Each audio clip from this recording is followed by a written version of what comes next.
beam. Suppose here it is a beam. ये है ना मेरा एक beam है. Okay, here it is a beam. Let we consider a small section of a beam. हमने क्या कर रहे हैं कि suppose ये beam है, यहाँ पे हम देखें तो ये एक मेरा beam है. Okay, और इस beam का एक small section में consider कर रही हूँ. Let take it as A and C. ये छोटा सा section है, that is AC. Okay, इस बीम में से मैंने एक अज्यूम किया एक छोटा सा section and that section is AC. Okay, so here my section is AC. Okay, यहाँ पे मेरा बीम है, पूरा बीम है मेरा, late assume it is a AB. ये मेरा पूरा बीम है AB. Okay, I am applying W force at the center of the beam. So what will be happen? Beam will be bent like this. Okay, इस beam इस moment को कौन सी moment बोलेंगे? अगर बीम ऐसे बेंड होता है तो ये बेंडिंग, ये मोमेंट मेरी कौन सी मोमेंट है? हमने कल देखा ना, सैगिंग मोमेंट. यस, अगर मेरा कर्व कॉनकेव है तो वो सैगिंग होगी, अगर कॉन्वेक्स है तो वो हॉगिंग होगी. Right, so this moment is sagging moment. Right, so ये मेरी मोमेंट है सैगिंग. अर्चना कल कहाँ थी? मैं लेट उठी थी. ओहो, तू भी नहीं थी, वो अंकित भी नहीं था. उनका तो तबीयत ठीक नहीं. ओके ओके, सो नहीं ऐसा नहीं हो, ऐसा नहीं बोल. तो क्या? अच्छा, तो हमको भी छुट्टी हो गई, अब वर्क फ्रॉम होम हो गया है. तो लेक्चर भी छुट्टी?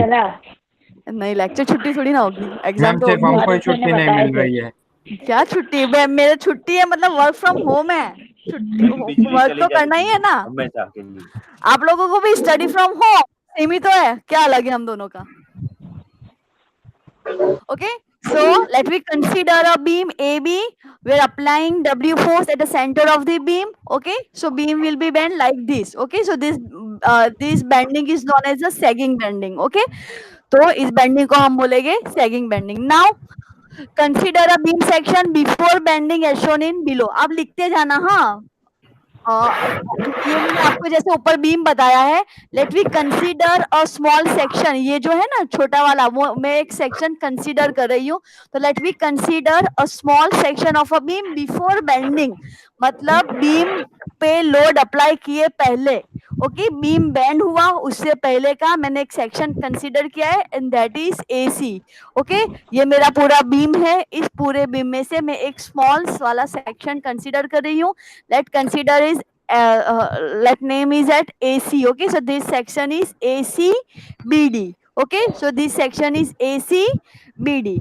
Now suppose this is a neutral axis. Now again, what is a neutral axis? किसे neutral axis बोलते हैं? What is a neutral layer? Neutral layer क्या होगा? जो मैडम दो बीच में जो मिडल में होगी, हाँ, मिडल में लेयर होगा जिसके ऊपर कंप्रेशन या टेंशन कोई भी फोर्स नहीं लगेगा, इफेक्ट नहीं पड़ेगा. हाँ, उसके ऊपर कोई इफेक्ट नहीं आएगा. मतलब वो पहले बेंडिंग के पहले जैसा था बेंडिंग के बाद भी वैसे ही रहेगा, उसके अंदर कोई चेंज नहीं आएगा. So that is neutral layer. और न्यूट्रल लेयर के मिडल में से जो एक्सिस पास होगी उसे बोलेंगे neutral axis. Okay, so here it is our neutral axis NA. Okay, और उसे हम नाम दे रहे हैं EF. मतलब यहाँ से यहाँ तक का जो पोर्शन है न्यूट्रल एक्सिस का, let is consider as EF.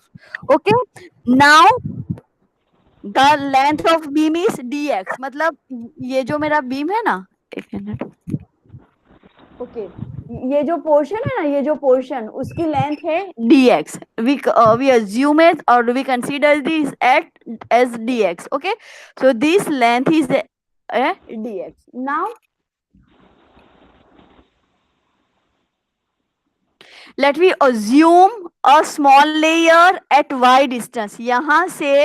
यहाँ से न्यूट्रल एक्सिस से y डिस्टेंस पर मैं क्या कर रही हूँ? एक स्मॉल सेक्शन कंसीडर कर रही हूँ, वो है GH. ओके, आपको पता चला ये क्या है? पहले तो मैंने एक बीम का एक स्मॉल पोर्शन कंसीडर किया है, that is ABCD. Okay, ABCD और ACDB, whatever it is. Okay, so मैंने ये स्मॉल पोर्शन कंसीडर किया.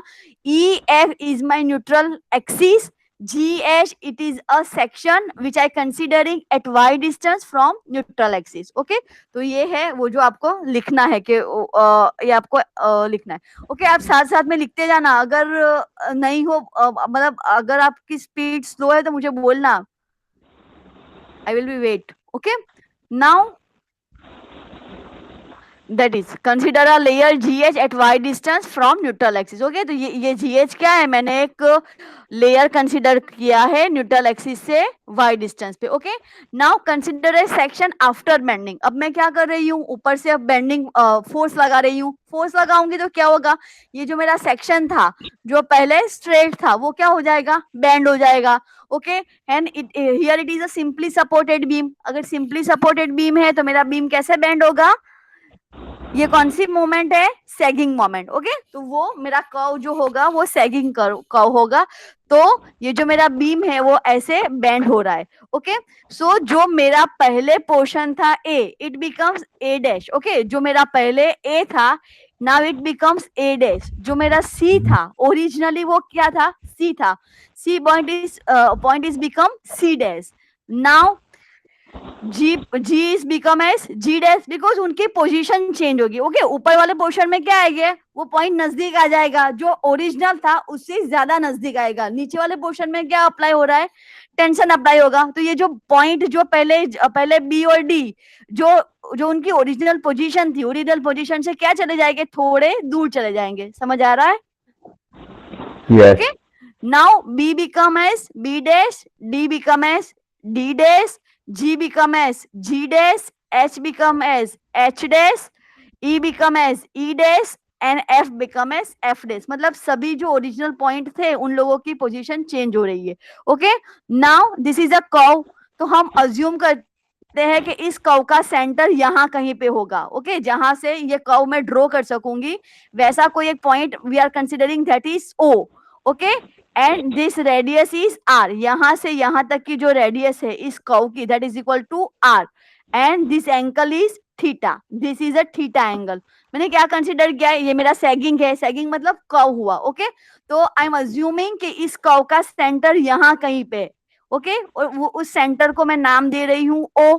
जो एंगल है इस कर्व का यहाँ से, okay, that is equal to theta.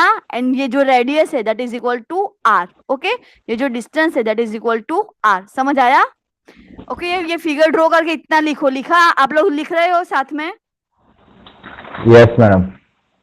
Okay, derivation साथ में लिखते जाना, फिर मैं आपको देने वाली नहीं हूँ प्लीज, और बुक आपको सबमिट करनी है. ओके, सो ओके, ये जो मैंने आपको बताया वो है R is equal to radius of curve of layer NA. मतलब न्यूट्रल एक्सिस से इस कर्व की रेडियस है that is equal to R. Y is equal to Y क्या है, जो हमने अगले फिगर में लिया था. So it is a layer distance of this layer, मतलब distance of GH layer to neutral axis. ये मेरी न्यूट्रल एक्सिस है, रेड वाली जो है ना मेरी line, that is my neutral axis.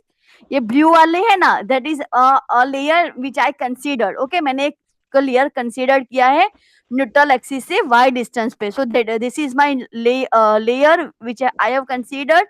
This is y distance of this layer, okay, from the neutral axis. Okay, theta is equal to angle subtended by arc of the center. मतलब ये जो मेरा arc है, ये जो मेरा arc है उसका जो सेंटर है वो जो एंगल बना रहा है that is equal to theta. Okay, लिखा आप लोगों ने सबने? लिख रहे हैं मैडम. ओके,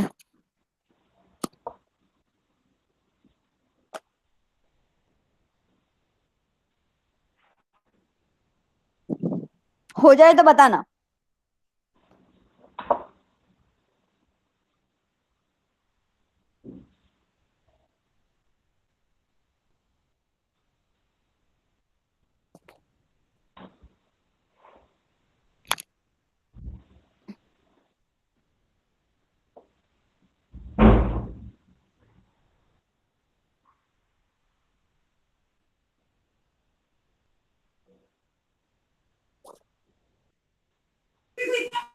मैम थोड़ा ऊपर करिए ना. Okay,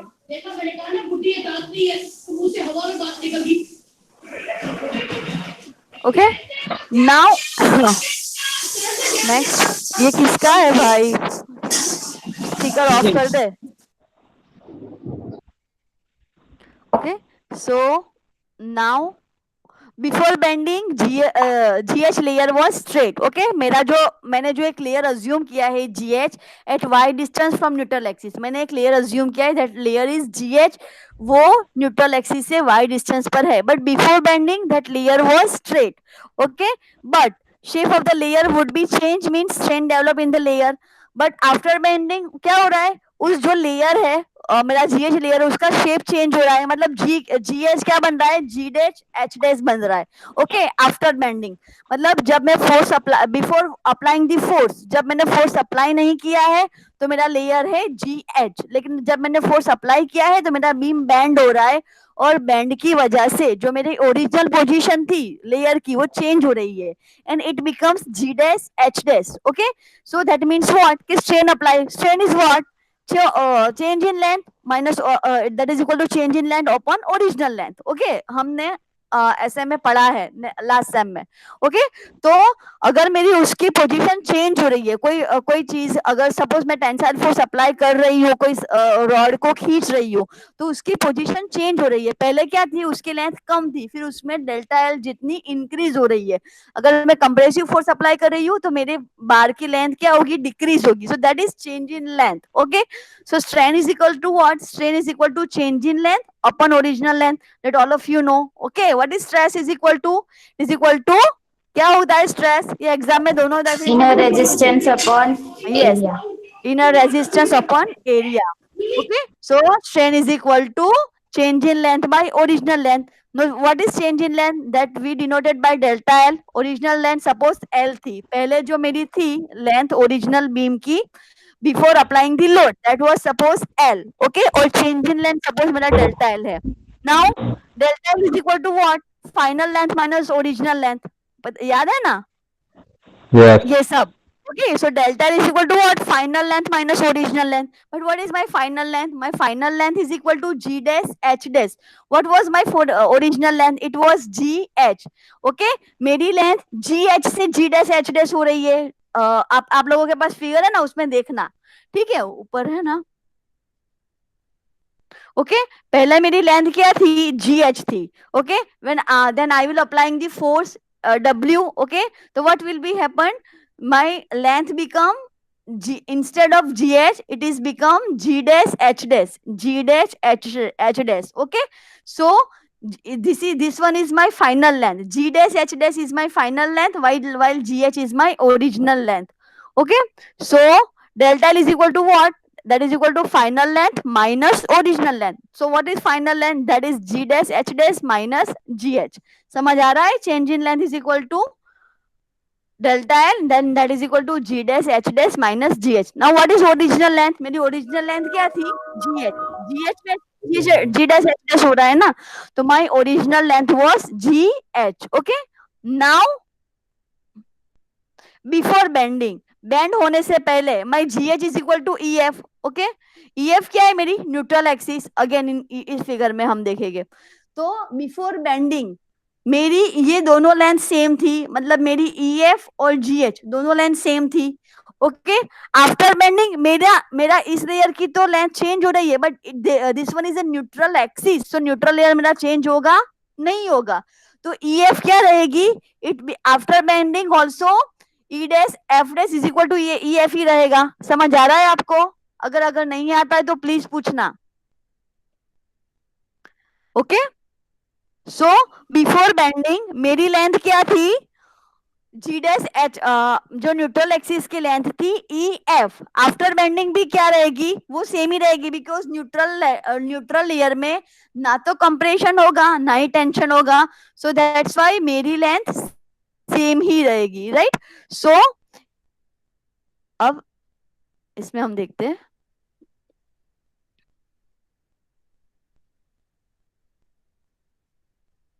okay, so before bending GH is equal to EF, where EF is equal to what, neutral axis. Okay, और GH जो हमने एक न्यूट्रल एक्सिस से y डिस्टेंस पर एक लेयर अज्यूम किया है, that. Okay, so instead of GH मैं अगर EF लिखूं, ओके, तो यहाँ पे जहां भी GH है, मतलब यहाँ और यहाँ, मैं क्या रख रही हूँ, EF. तो G dash H dash minus EF upon EF. This is only for before bending. Okay, bending होने से पहले, ये कंडीशन है बेंडिंग होने से पहले के लिए. Okay, so this is my equation number 1. Now, after bending, this is after bending. After bending, मैंने आपको जो पहले बोला कि न्यूट्रल जो एक्सिस है, न्यूट्रल एक्सिस बिफोर बेंडिंग जैसे थी वैसे ही आफ्टर बेंडिंग भी रहेगी. मतलब मेरा E F is equal to E dash F dash होगा, because this is my neutral axis. Okay, और न्यूट्रल लेयर किसे कहते हैं कि जिस लेयर पर कंप्रेशन और टेंशन दोनों नहीं लगता है. मतलब वो बिफोर बेंडिंग जैसा था वैसे ही लोड अप्लाई करने के बाद भी वो लेयर सेम ही रहेगा.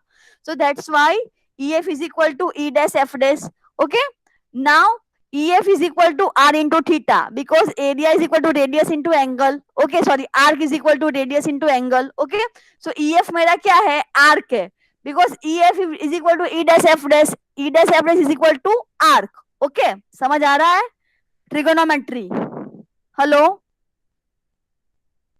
यस मैडम आ रहा है. मैम. Yes madam. तो नहीं आ रहा है तो प्लीज पूछना. सुदीप्ता, आ रहा है मैडम, आ रहा है. अरे को बोल उसकी प्रेजेंट ही नहीं हो लगेगी.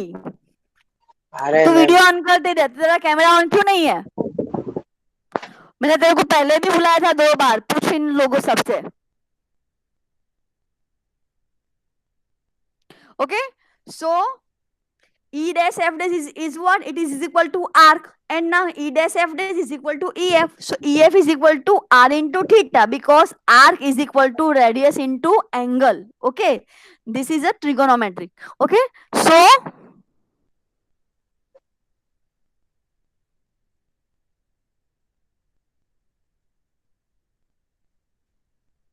now curve length is equal to नहीं चलेगा. Now what is G dash is equal to? Again G dash is equal to what? Radius into theta. But EF के लिए मेरी रेडियस क्या है, R है. But G dash H dash के लिए मेरी रेडियस क्या होगी? देखो अपनी फिगर में G dash H dash का डिस्टेंस कितना है O से? Y. Yes, so that is equal to R plus Y. Radius plus Y distance बढ़ रहा है ना, बिकॉज मेरा न्यूट्रल लेयर से डिस्टेंस है Y. So G dash is H dash is equal to same radius into angle. Okay, so that is equal to R plus Y into theta because my angle remains same. Theta मेरा same रहेगा, but radius क्या बढ़ रही है, Y जितनी बढ़ रही है, बिकॉज यहाँ से E F से मेरा G dash H dash का डिस्टेंस है Y. So this radius is equal to R plus Y. Okay, so now G dash H dash is equal to R theta plus Y theta. ऐसा हुआ? Okay, इतना लिख लो. चलो सब लिख रहे हो ना? हाँ मैडम, सब चालू है. Yes ma'am. हाँ, साथ में लिखते रहना.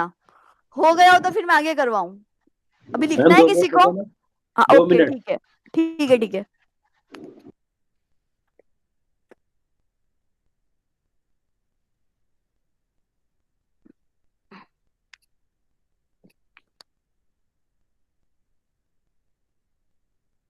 મેમ हाँ, બટ ડેરિવેશન કરે છે એની હેડિંગ શું છે, એકવાર ફરીથી રિપીટ કરો ને હેડિંગ.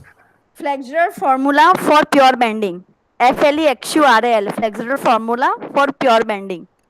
ઓકે ऐसे आपको पूछेगा derive of flexural formula for a pure bending, ऐसे आपको पूछ सकते हैं.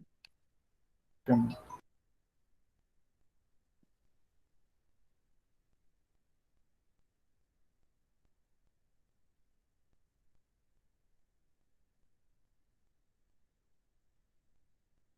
जल्दी करना, डेरिवेशन थोड़ा बड़ा है, लंबा है, फिर आधे में मजा नहीं आएगा कल.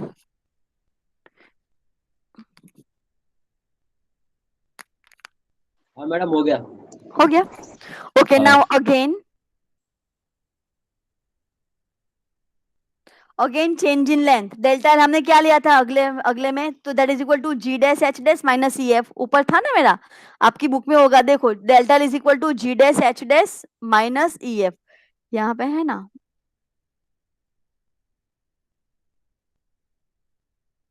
Okay, so this is delta is equal to G dash H dash minus EF. Okay, this is my delta L upon L. This is my L upon this is delta L upon L. Okay, so delta L is equal to G dash H dash minus EF. Okay, so my delta L is equal to Okay, so my delta L is equal to G dash H dash minus EF. Now what is my G dash H dash? That is equal to R theta plus Y theta. So instead of G dash H dash, I will write R theta plus Y theta minus R theta. So R theta will be cancelled. Okay, so delta L is equal to what? That is equal to Y theta. Okay, yeah. Okay, so delta L is equal to Y theta. Now again, what is delta L is equal to? Delta L is equal to G dash H dash minus EF. Okay, so delta L is equal to Y into theta. Now put all values in equation number 1. अगला जो हमने equation number 1 दिया था ना, उस equation number 1 में हम ये वाला मेरा इक्वेशन है, इक्वेशन नंबर 1. ओके, तो इक्वेशन नंबर 1 में हम ये सब वैल्यू पुट करते हैं. Okay, let we put all the value in equation number 1. So epsilon, oh sorry, okay, so equation number 1 क्या था? Strain is equal to G dash H dash minus EF upon EF. Okay, so where G dash H dash is equal to what? That is equal to delta L, that is equal to change in length. Okay, ये मेरा क्या है? Change in length, and that is equal to, because strain is equal to what? Change in length upon original length, मतलब delta L upon L. Okay, epsilon is equal to delta L upon L. तो what is my change in length? That is equal to Y theta. यहाँ पे मेरा delta L क्या आया? Y theta. तो instead of this, ये जो है ना मेरा, इसकी जगह पर मतलब चेंज इन लेंथ मेरी क्या मिली है मुझे? Y थीटा अपन original length, that is equal to, मैंने ऊपर रखा था R थीटा. ओके, ओरिजिनल लेंथ मतलब EF here. Okay, what is my EF? EF is equal to what? R into theta, means के radius arc is equal to radius into angle. Okay, so instead of EF, यहाँ पे जो मेरी EF है ना, यहाँ पे मैं ये EF की वैल्यू पुट करती हूँ, राइट?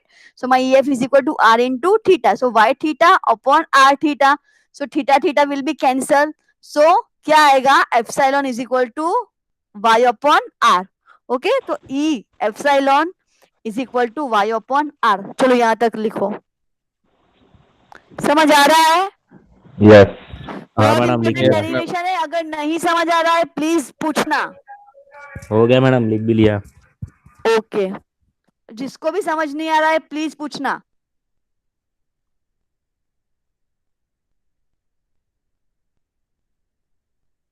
विराज, तू है ऑनलाइन? सुदीप्ता, विराज, हाँ मैडम, वीडियो ऑन ही है मैडम. कर देते हो. आशुतोष का तो नहीं हो रहा है. वीडियो ऑफ ही नहीं है मैडम. मैडम मैं सिंसियर हूँ ना. हाँ, बहुत सिंसियर है तू. मैडम मेरा वीडियो तो ऑन ही है. हाँ, अभी हुई. अबे मैडम कब का है मैडम? अभी थोड़ी. ओके, ओके, यहाँ तक का हुआ. ये हमारा फर्स्ट मतलब इक्वेशन डिराइव करना था. अब नाउ अब अगेन, अगर आपको एसएम स्ट्रेंथ ऑफ मटेरियल भूल गए हो, आपका नाम क्या? स्ट्रेंथ ऑफ मटेरियल ही था ना आपके सब्जेक्ट का नाम? Yes. Okay, mechanics of solid, ये सब्जेक्ट 3 बार पढ़ा. स्टैंड ऑफ मटेरियल था, सॉलिड मैकेनिक्स था, मैकेनिक्स ऑफ सॉलिड, 3 बार इसका नाम चेंज हुआ है. तो अगर वो भूल गए हो तो प्लीज रिफर कर लेना, क्योंकि उसके बहुत से कंसेप्ट इस सब्जेक्ट में आएंगे. अगर वो इस सब्जेक्ट के लिए आपको वो सब्जेक्ट आना चाहिए. Now again, what is Hooke's law? हम पढ़े थे ना, what is Hooke's law? Stress is directly proportional. Yes, to stress strain. is proportional to strain within the elastic limit. Okay, so that is Hooke's law. Okay, so let consider my stress is sigma and my strain is epsilon. Okay, so sigma is proportional to epsilon. So sigma is equal to what? अगर मैं is equal to यहाँ पे मैं एक constant रख रही हूँ, that is equal to capital E. Okay, तो sigma is equal to capital E into epsilon. ये हमने Hooke's law में करा ही है. Okay, so epsilon is equal to what? Sigma by E. Epsilon is equal to what? Sigma by E. समझ आया ये? तो यहाँ पे जो मेरा अगला था ना, sigma is equal to y r, तो इंस्टेड ऑफ सिग्मा अगर मैं इसके जगह पे क्या लिख रही हूँ? Sigma upon capital E. तो sigma upon capital is equal to y upon r आएगा. समझ आ रहा है? Yes, ma'am. हमने क्या किया था? Epsilon is equal to strain is equal to Y by R. Now according to Hooke's law, what is strain is equal to? Strain is equal to sigma by capital E. So that's why I will put the value of epsilon according to Hooke's law. Okay, so that is equal to sigma by capital E, where E is equal to what? Capital E क्या होता है मेरा? Young's modulus. Okay, what is sigma? It is equal to stress. Okay, समझ आ रहा है? So that is my equation number 2. This is my equation number 2.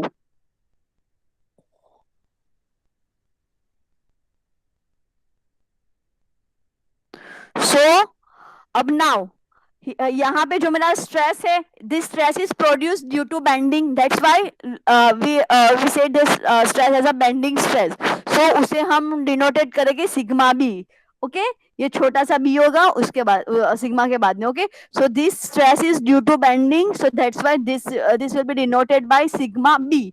So where sigma B is equal to bending stress. Okay, तो sigma B is equal to y upon r into capital E और e by r into y. ये जो e है ना उसको मैं यहाँ पे ले जा रही हूँ. Okay, so sigma b is equal to, that means bending stress. Okay, so bending stress is equal to capital E upon r into Y, where what is my E is equal to Young's modulus और modulus of elasticity. Okay, for steel its value is क्या होती है? 2 into 10⁵ newton per mm square.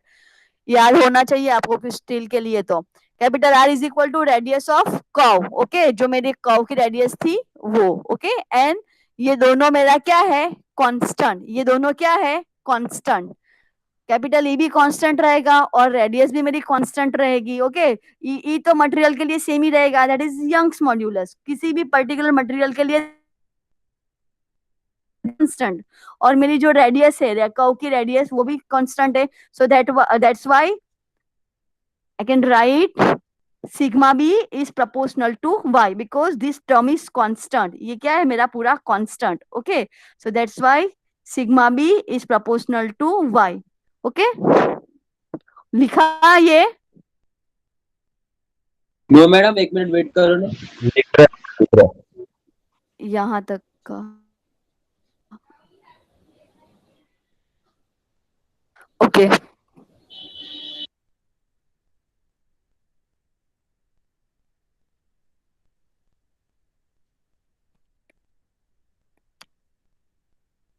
એમાં hoax લો તો derivation એ જ છે કે change થઈ ગયો તો ડેરિવેશન?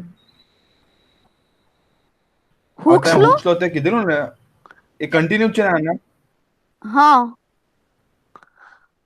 Hooke's law તો આપણે ખાલી અપ્લાય જ કર્યું આમાં.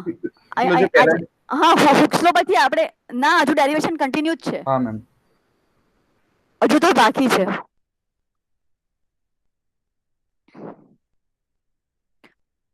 આર્યો અહીંયા Hooke's law, એક મિનિટ.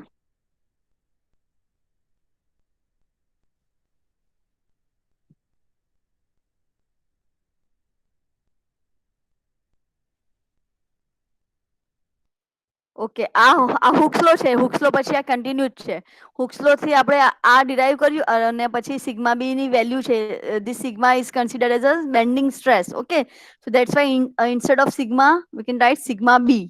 ઓકે, અને આ તમારી કોન્સ્ટન્ટ છે એટલે એના પછી કન્ટિન્યુ જ છે.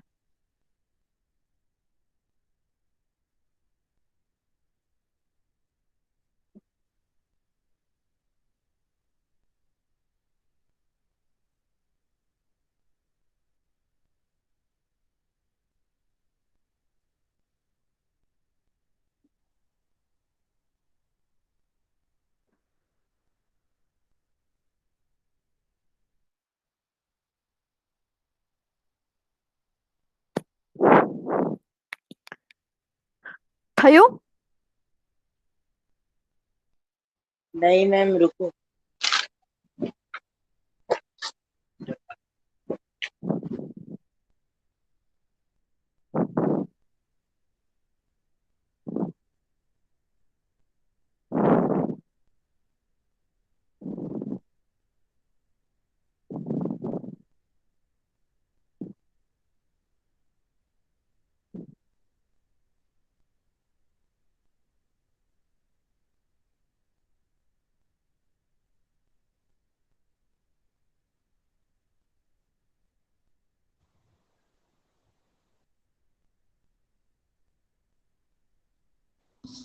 हो गया ma'am.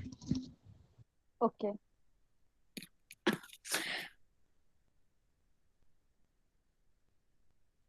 Now consider a cross section of a beam as rectangular and assume the elementary strip having area dA located at y distance from the neutral axis. Now what we are considering, हम क्या कर रहे हैं कि एक beam का cross section assume कर रहे हैं. ओके, बीम का एक कोई सेक्शन हम अज्यूम कर रहे हैं. ओके, और उस सेक्शन में एक हम एलिमेंट्री स्ट्रिप कंसीडर कर रहे हैं कि कोई एक स्ट्रिप है जिसका एरिया है DA and it is at Y distance from neutral axis. मतलब हमने अगेन फिर से एक सेक्शन कंसीडर किया. ओके, उस सेक्शन का area we have considered the area is D A, मतलब एक छोटे से सेक्शन का एरिया है, that's why we are considering is the total area is A and we are considering the area of this small elementary strip is dA and this section is at y distance from the neutral axis. Okay, neutral axis से ये जो मेरा section है वो at y distance पर है. Okay, now bending की वजह से मेरा इस सेक्शन पे कितना फोर्स आएगा. Okay, so force acting on strip because of bending. Okay, ऊपर वाले सभी पोर्शन बेंड हो रहे हैं तो बेंड होगा तो इस पोर्शन पे मेरा क्या आएगा, फोर्स आएगा. तो वो फोर्स की वैल्यू कितनी है. Okay, so again now what is, we know that कि stress is equal to what, force by area, और P बाय ए और F by A. Okay, sigma is equal to F by A और P by ए.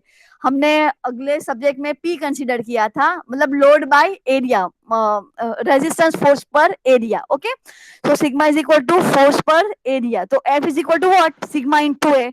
ये हुआ force is equal to stress into area. Okay, so now force for this small force on this small elementary strip, so that is equal to dF. Okay, because area is dA, so dF is equal to sigma b into dA, where sigma b is equal to what, that is equal to bending stress, and dA is equal to area of this strip. Okay, ये कैसे हुआ, because force is equal to sigma into A, force is equal to stress multiplied by area, so that's why force for this small elementary strip, that is equal to dF. So dF is equal to sigma b into dA, where sigma b is equal to bending stress and dA is equal to area of these strips. Now sigma B की value हमने अगले equation number 2 में देखी. क्या है value sigma B की,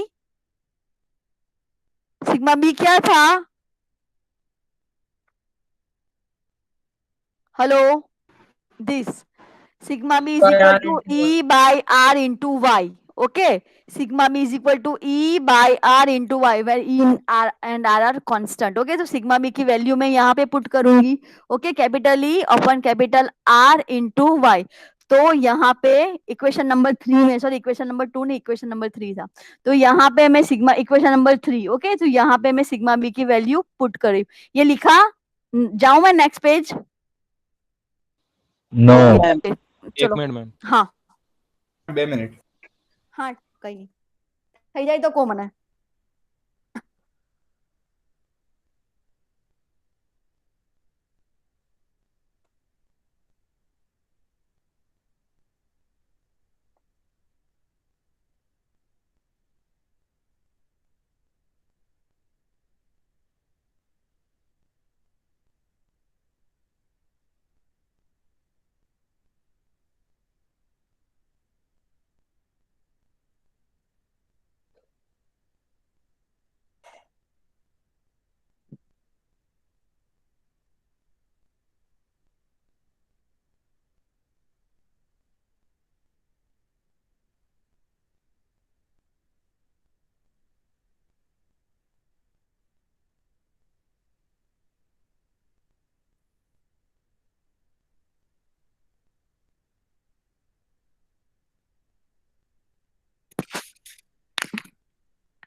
हो गया मैम.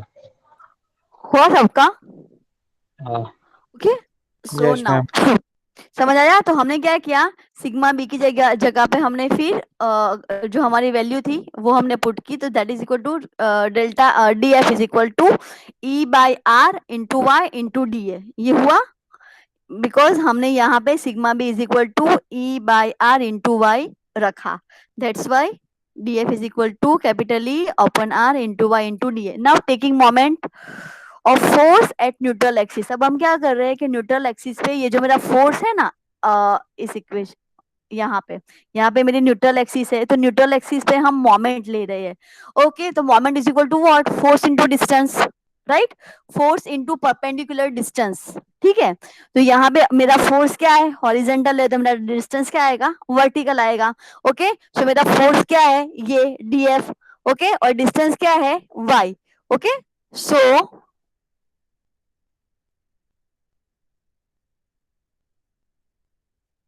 यहाँ पे this is my force df. तो df मेरा क्या है, sigma E upon R into Y into D है. दिस इज माई फोर्स, ये जो है मेरा फोर्स है. एंड y क्या है मेरा, डिस्टेंस, न्यूट्रल एक्सिस से distance. So moment is equal to what, dm. Moment is equal to force into distance into perpendicular distance actually. Okay, so moment is equal to force into perpendicular distance. So df into Y, but df is equal to this. Okay, so capital E into R into Y multiply by da into Y. So this is equal to what, moment. समझ आया? Okay, now capital E upon R into Y into dA into Y. तो यहाँ पे मैं Y की जगह पे y square लिख दूं, तो capital E upon R into Y square into dA. Hello, समझ आ रहा है आप लोगों को? Yes ma'am. Yes ma'am. Yes, madam. Yes, ma'am. Okay. Okay, so capital E into y square into dA. Okay, now this is a moment for a small elementary sections. Now we have to find moment for the whole area. Okay, पूरे cross section के लिए अगर मुझे moment find करनी है तो मैं क्या करूंगी, integration. Okay, so integration of moment is equal to, ये मेरा कांस्टेंट आएगा कैपिटल E इंटू आर, तो कांस्टेंट मेरा आ जाएगा बाहर, और यहाँ पे इंटीग्रेशन होगा D square into sorry Y square D A. But Y square क्या है, मेरा डिस्टेंस है. वाई मेरा डिस्टेंस है ना न्यूट्रल एक्सिस से लेयर का. Y square is equal to distance. Okay, and this is equal to distance और this is equal to area. Okay, so आप मोमेंट ऑफ इनर्शिया की डेफिनेशन क्या है, what is moment of inertia? Area into distance. It is a second moment of area. मतलब area की अगर हम 2 बार मोमेंट लेते हैं, that is equal to moment of inertia. मतलब area into distance square, that is equal to moment of inertia, right. तो what is moment of inertia, area into distance square. तो यहाँ पे मेरा एरिया है इंटू डिस्टेंस स्क्वायर, सो ये मेरा क्या हुआ, मोमेंट ऑफ इनर्शिया. तो that is equal, that is denoted by capital I, because moment of inertia mi is equal to area into distance square. Okay, second moment of area, this is a definition of moment of inertia. Moment of inertia is equal to second moment of area. मतलब area into distance मतलब area into 2 time distance, that is equal to moment of inertia. Okay, तो ये हो गया मेरा moment of inertia and that is equal to denoted by capital I. Okay, तो m is equal to capital E upon R into I. Okay, तो now m upon I is equal to E by R. Okay, अगर या I में यहाँ पे ले लूँ तो m by I is equal to E by R. This is question number 4. चलो इतना लिख लो बस, अब हुई फिनिश हुई है.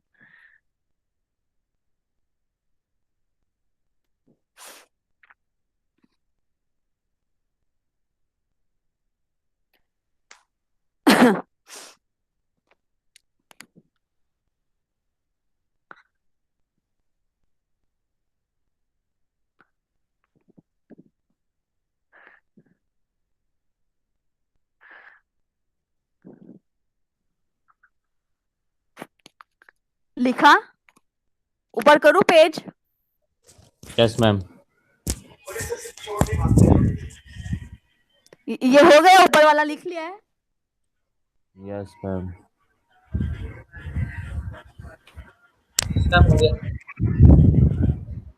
Okay, so m by I is equal to E by R. Equation number 2 हमने क्या डिराइव किया था, sigma by y is equal to E by R. Okay, ऐसा डिराइव किया था. Okay, so E by R, तो हम लोग ऐसे लिख सकते हैं from equation number 2 and equation number, आपका इक्वेशन नंबर 2 देखो, आपका इक्वेशन नंबर 2 देखो आपकी बुक में, क्या है इक्वेशन नंबर 2 आपका? What is your equation number 2?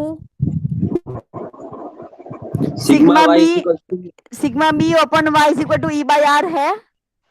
Y है ना?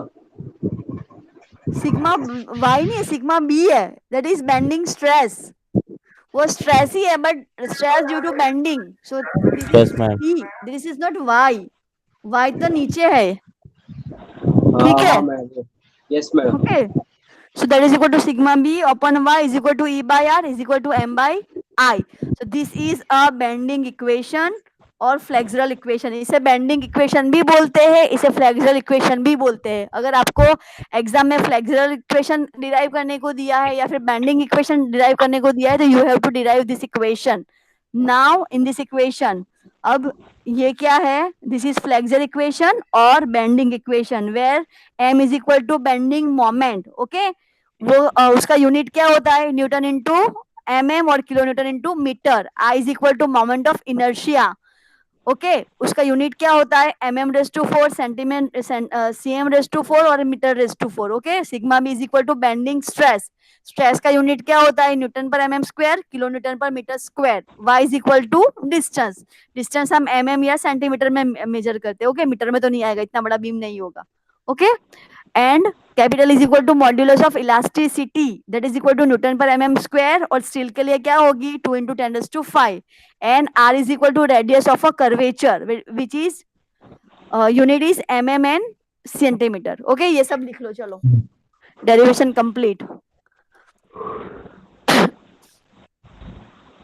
आज एक बार डेरिवेशन देख लेना, कल हम इस डेरिवेशन के बेस पे न्यूमेरिकल देखेंगे, ठीक है। डेरिवेशन बहुत इंपॉर्टेंट है एग्जाम पॉइंट ऑफ व्यू, और अगर आप गेट के लिए प्रिपेयर कर रहे हो तो गेट में भी आता है, मैकेनिकल सिविल दोनों के लिए मोमेंट ऑफ इनर्शिया बहुत के क्वेश्चन बहुत होते हैं गेट में, गेट में या फिर जो आप कॉम्पिटिटिव एग्जाम देते हो ना गवर्नमेंट, उसमें भी बहुत मोमेंट ऑफ इनर्शिया के सॉरी बेंडिंग स्ट्रेस के बहुत से क्वेश्चन होते हैं, और ये इक्वेशन आता ही है, मोस्टली आता है कि ये इक्वेशन मतलब 3 ऑप्शन होते हैं। बेंडिंग इक्वेशन क्या है, किसी में आई ऊपर होता है एम नीचे होता है, मतलब आपको करेक्ट इक्वेशन टिक करना रहता है, बहुत से क्वेश्चन में आता ही है बेंडिंग इक्वेशन।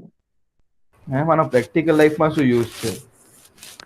બેન્ડિંગ સ્ટ્રેસનો અગર બીમ જે છે આ બધા જે ન્યુમેરિકલ છે, સ્ટ્રેન્થ ઓફ મટીરિયલ છે, એડવાન્સ સોલિડ મિકેનિક્સ છે, એ આપણે શું છે એક કેલ્ક્યુલેશન હોય છે કે બીમ પર કેટલો ફોર્સ આવે છે, કેટલો ફોર્સ રેઝિસ્ટ કરી શકે છે। હવે આની પરથી તને ખબર હોય કે એની મોમેન્ટ કેટલું થાય છે, ઈ કેટલું થાય છે, આના પરથી તને કોઈ પણ એક પેરામીટર ફાઇન્ડ કરવાનો હોય। સપોઝ તારે સ્ટ્રેસ ફાઇન્ડ કરવો છે સિગ્મા બી, અગર તને ખબર હોય કે બીમ પર મોમેન્ટ કેટલી આવે છે, એનો કેપિટલ આઈ કેટલો છે, મોમેન્ટ ઓફ ઇનર્શિયા કેટલો છે, વાય કેટલું, ડિસ્ટન્સ કેટલું છે ન્યુટ્રલ એક્સિસ થી, તો તું ફાઇન્ડ કરી શકે કે આ બીમ મેક્સિમમ કેટલું સ્ટ્રેસ લઈ શકશે। એના પરથી આપણે ડિઝાઇન કરીએ ને, સિવિલ એન્જિનિયર કોઈ બી સ્ટ્રક્ચર ડિઝાઇન કરે તો એ સપોઝ તમે મેકેનિકલ એન્જિનિયર છો, તમે કોઈ લેબના માટે અથવા તો તમે કોઈ સ્ટીલ સ્ટ્રક્ચર બનાવો છો, સ્ટીલ સ્ટ્રક્ચર બનાવવાનું છે તમારે લેબમાં, તો એ કેટલું મેક્સિમમ લોડ કેરી કરી શકશે, that you have to find maximum stress એનું કેટલું છે, મતલબ કેટલા સ્ટ્રેસ થી વધારે તૂટી જઈ શકે, સો એ આના પરથી આપણે ડિઝાઇન કરી શકીએ। ન્યુમેરિકલ આવશે ને હજુ તો, ओके चलो प्रेजेंट ले लेते हैं। सुदीप्ता मैं तेरे प्रेजेंट ही नहीं रखूंगी। धीरेन धीरेन तारो पर केम ऑफ છે? ક્યાં છો તમે બધા આવું કરો છો?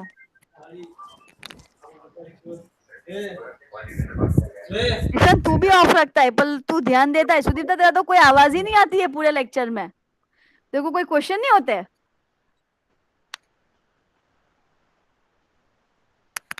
यस मैम, नो मैम बोलता तो શું મેં? ક્યારે બોલ્યો? મેં તો નહીં સાંભળ્યું। એમ તમે બીજાને કહો ને એટલે આમ બરાબર। Civil 1 number